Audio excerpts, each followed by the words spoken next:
Assalamualaikum warahmatullahi wabarakatuh. Jumpa lagi dengan Fisika Nadet Channel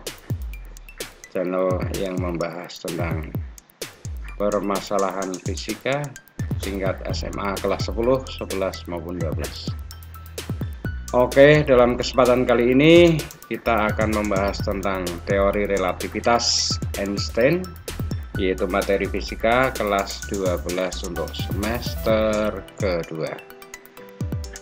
Belum mulai pembahasan, alangkah lebih baiknya subscribe channel ini, like, komen, dan share jika dirasa bermanfaat bagi kita semua. Oke, langsung saja kita menuju ke TKP.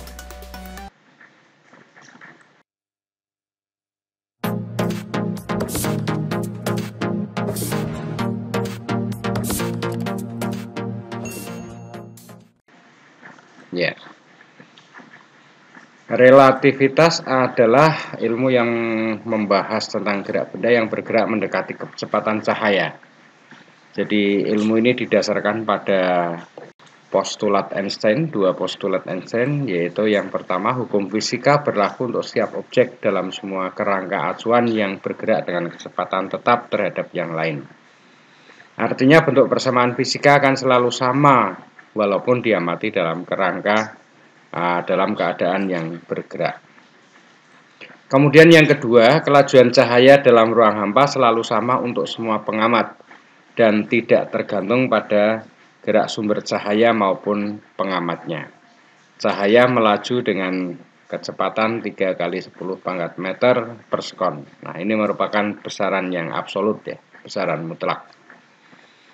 Nah, implikasi dari teori relativitas ini yang penting yang akan kita bahas adalah yang pertama, penjumlahan kecepatan.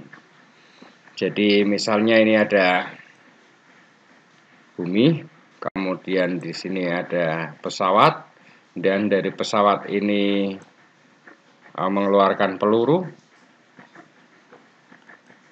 Ada kecepatan pesawat terhadap bumi atau VBA, kemudian peluru ini bergerak dengan kecepatan VCB, yaitu kecepatan peluru terhadap pesawat.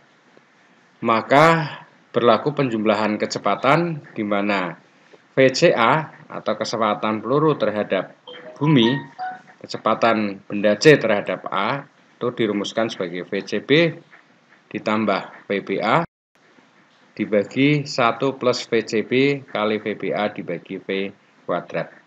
Dengan ketentuan atau keterangan VB adalah kecepatan B terhadap A, kemudian VCB adalah kecepatan C terhadap B, dan VCA adalah kecepatan C terhadap A. Nah, sementara itu C adalah cepat rambat cahaya. Oke, supaya langsung nyantol ilmunya, bisa kita aplikasikan pada contoh soal ya. Contoh soal 1, sebuah pesawat bergerak dengan kecepatan 3/4 C terhadap bumi. Dari pesawat ditembakkan peluru dengan kecepatan 0,5 C searah dengan pesawat. Hitunglah kecepatan peluru terhadap bumi. Nah, ini gambarannya. Ini bumi, kemudian ini pesawat, ini pelurunya yang ditembakkan. Kecepatan pesawat terhadap bumi adalah 3/4 C, kemudian kecepatan peluru terhadap pesawat ini adalah atau VCB adalah 0,5 C. Nah, yang ditanyakan VCA-nya berapa? Apa VCA? VCA adalah kecepatan peluru terhadap bumi atau kecepatan C terhadap A, gitu ya. Ini yang A.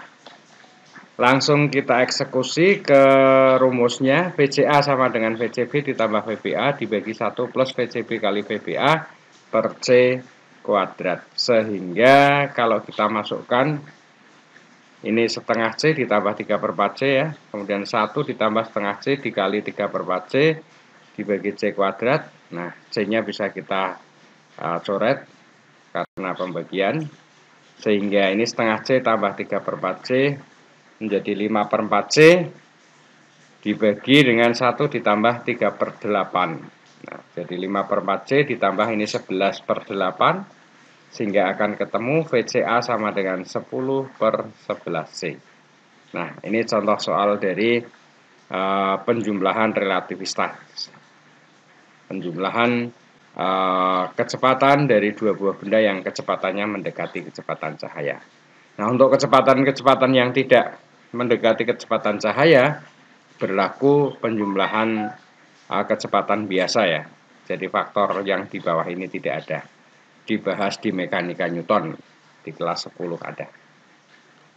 Ya, kemudian yang kedua adalah konstruksi panjang atau konstruksi Lorentz. Ini adalah implikasi dari teori relativitas yang kedua. Jadi benda yang panjangnya L0 akan teramati sebesar L oleh pengamat yang bergerak sejajar dengan benda tersebut dengan kecepatan V. Semakin besar kecepatan pengamat, maka benda akan terlihat semakin pendek dari panjang aslinya. Perumusannya adalah demikian, L sama dengan L0 per gamma. Kemudian gamma ini sama dengan 1 per akar V kuadrat, 1 per akar 1 min V kuadrat per C kuadrat, sehingga kalau kita masukkan ke sini maka akan didapatkan L sama dengan L0 akar 1 min V kuadrat per C kuadrat. Nah, karena faktor ini maka akan berlaku bahwa L ini mesti lebih kecil dari L0. Panjang yang diukur oleh pengamat yang bergerak terhadap benda lebih kecil daripada panjang benda yang diukur oleh pengamat yang diam terhadap benda. Oke, L0 keterangannya adalah panjang benda yang diukur oleh pengamat yang diam terhadap benda. Kemudian L adalah panjang benda yang diukur oleh pengamat yang bergerak terhadap benda. Kemudian V adalah kecepatan gerak bendanya. Nah, rumusnya sangat sederhana semacam ini. Mari kita lihat contoh soalnya. Saya cepat rambat cahaya ya. Garis tengah sebuah asteroid yang diukur oleh astronot yang berada di dalam pesawat ruang angkasa yang sedang bergerak dengan kecepatan 0,6 C adalah 100 meter. Jadi 100 meter ini adalah L-nya ya, karena diukur oleh orang yang bergerak dengan kecepatan 0,6 C. Kemudian V-nya 0,6 C. Nah, yang ditanyakan mestinya L0-nya.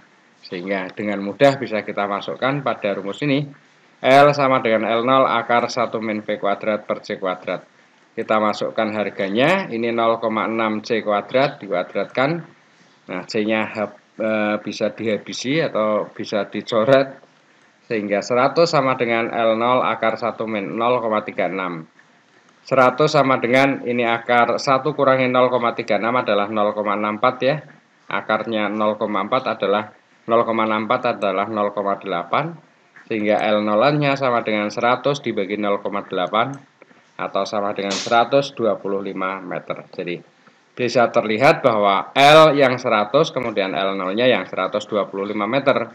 Artinya bahwa panjang benda yang diukur oleh pengamat yang bergerak yang L ini lebih kecil daripada L0-nya. Nah, itu yang disebut dengan konstruksi panjang atau pengerutan panjang atau konstruksi Lorentz nama lainnya sebagai implikasi kedua dari teori relativitas Einstein. Oke, yang ketiga, dilasi waktu atau biasa kadang juga ada yang menyebutkan dilatasi waktu, artinya pemuluran waktu. Jadi selang waktu yang diamati oleh pengamat yang diam terhadap kejadian dengan selang waktu yang diamati oleh pengamat yang bergerak terhadap kejadian dengan kecepatan V tidaklah sama. Nah, ketidaksamaannya yang lebih besar yang mana bisa kita lihat dari rumus ini. Nah, jadi delta T sama dengan gamma kali delta T0. Kalau kita masukkan gammanya ini 1 per akar 1 min V kuadrat per C kuadrat, maka akan kita dapatkan rumus gini. Delta T sama dengan delta T0 per akar 1 min V kuadrat per C kuadrat.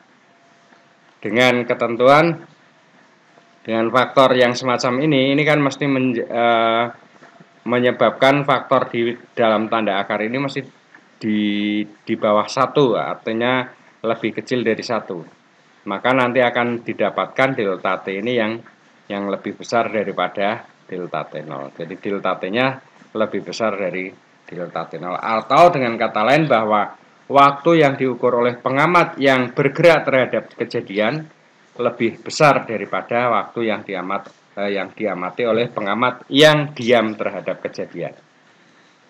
Delta T0 selang waktu yang diukur oleh pengamat yang diam terhadap kejadian, kemudian delta T adalah selang waktu yang diukur oleh pengamat yang bergerak terhadap kejadian.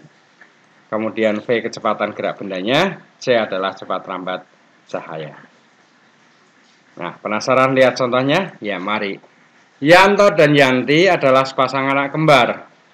Saat ulang tahun yang ke-35 tahun, Yanto berkelana keluar angkasa dengan pesawat berkecepatan 0,6 C. Setelah 12 tahun berkelana, Yanto pulang ke bumi. Hitung umur Yanti setelah Yanto pulang ke bumi.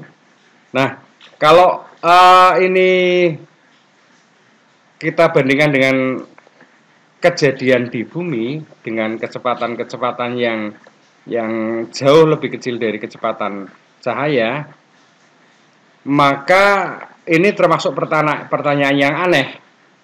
Karena ini adalah sepasang anak kembar. Kalau yang satunya pergi 12 tahun berkelana, otomatis ini gampang, tinggal nambahkan saja ya, 35 tambah 12, maka umurnya akan menjadi 47. Kan sama berarti umur Yanto sama Yanti. Nah, itu kalau bendanya bergerak atau pesawatnya bergerak dengan kecepatan yang jauh dari kecepatan cahaya. Tetapi dengan kecepatan yang mendekati kecepatan cahaya, implikasi dari teori relativitas Einstein lewat dilasi waktu ini menjadi berpengaruh. Nah, sekarang kita lihat implikasinya seperti apa. Jadi delta T0-nya selang waktu yang dialami oleh Yanto yang berkelana ke luar angkasa, ini berarti diam terhadap kejadian, adalah 12 tahun. Kemudian kecepatan pesawatnya 0,6 C. Yang ditanyakan adalah umur Yanti saat Yanto pulang. Nah, kita hitung selang waktu yang diukur oleh Yanti. Yanti adalah dianggap bergerak terhadap kejadian. Walaupun dia berada di bumi, tapi karena kejadiannya berada di pesawat ruang angkasa atau pesawat yang digunakan oleh Yanto, maka Yanti ini dianggap berada pada keadaan yang bergerak terhadap kejadian. Nah, sehingga delta T sama dengan delta T0 dibagi akar 1 min V kuadrat per C kuadrat. Maka kita dapatkan 12 dibagi akar 1 min 0,6 C kuadrat dibagi C kuadrat. Ini bisa dicoret seperti biasanya.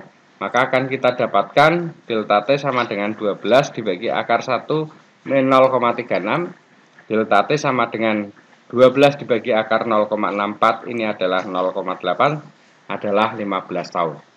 Jadi, Yanto yang berkelana ke ruang angkasa, dia menghitung waktunya 12 tahun, sementara Yanti menghitung 15 tahun. Nah, dengan demikian bisa kita simpulkan bahwa umur Yanto ketika pulang ke bumi adalah 37. Tetapi tidak demikian dengan umur Yanti. Nah, umur Yantinya berarti kan kita tambahkan saja 35 tahun ditambah 15 tahun ini adalah ini. Sehingga umur Yanti saat Yanto pulang ke bumi adalah 50 tahun. Ada selisih sekitar 3 tahun. Jadi siapa yang mau awet muda? Nah, berkelanalah ke luar angkasa tapi dengan menggunakan pesawat yang kecepatannya mendekati kecepatan cahaya. Gitu ya. Ya, kita lanjut. Massa relativistik.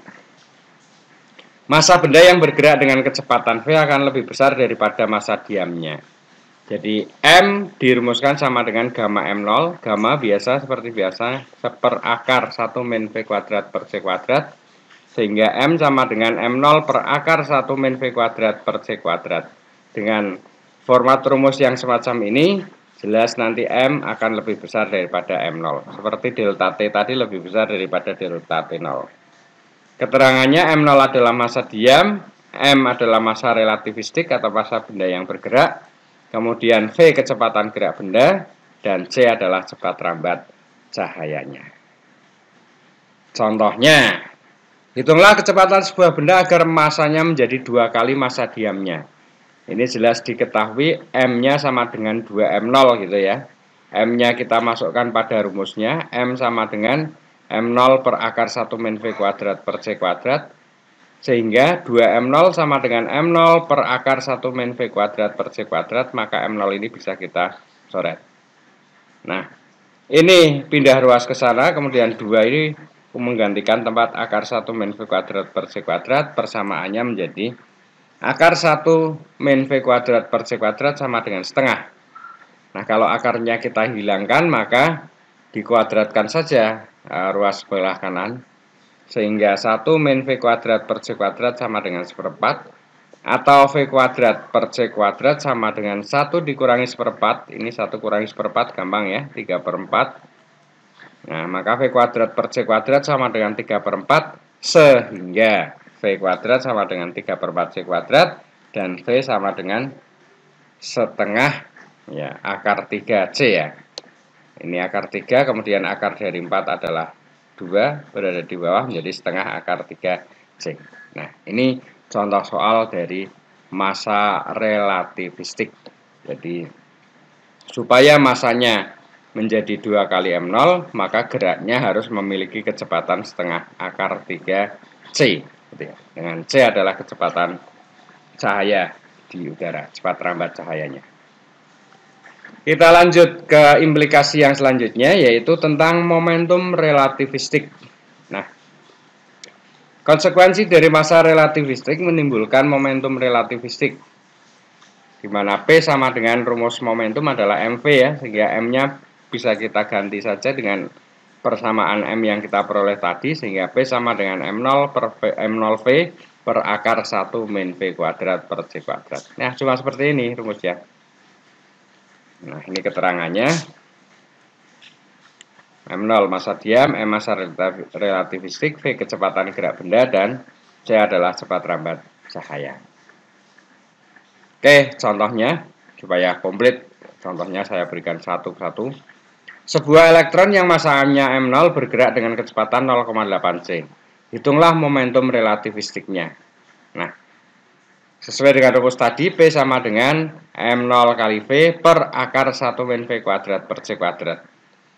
Maka kita dapatkan M0-nya tetap, kita misalkan masanya M0 ya, kali 0,8 C. Ini kecepatannya dibagi akar 1 min 0,8 C kuadrat. Ini C-nya bisa dihabisi. Kemudian, maka akan kita dapatkan 0 M0 kali 0,8 C dibagi akar 1 min 0,64. Nah, yang bawah ini adalah 0,36, diakarkan nanti menjadi 0,6 ya. Maka P sama dengan M0 kali 0,8 C per 0,6. Nah, kita sederhanakan saja 0,8 dibagi 0,6 itu kan sama saja 8 per 6. Kemudian dibagi 2 semua menjadi 4 per 3. Sehingga momentumnya sama dengan 4 per 3 M0C. Ini contoh dari momentum relativistik. Ya, sampai pada yang terakhir adalah energi relativistik. Jadi, energi benda yang bergerak dengan kecepatan tertentu. Nah, ada dikenal dua jenis energi dulu, yaitu energi diam. Ini rumus yang sangat terkenal dari Pak Albert Einstein. Energi diam N0 adalah M0C kuadrat, kemudian ada energi total, yaitu MC kuadrat. Nah, dilihat perbedaannya jelas ya.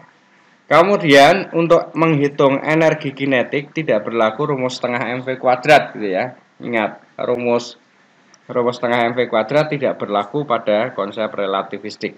Nah, energi kinetiknya dihitung dengan menghitung selisih energi total.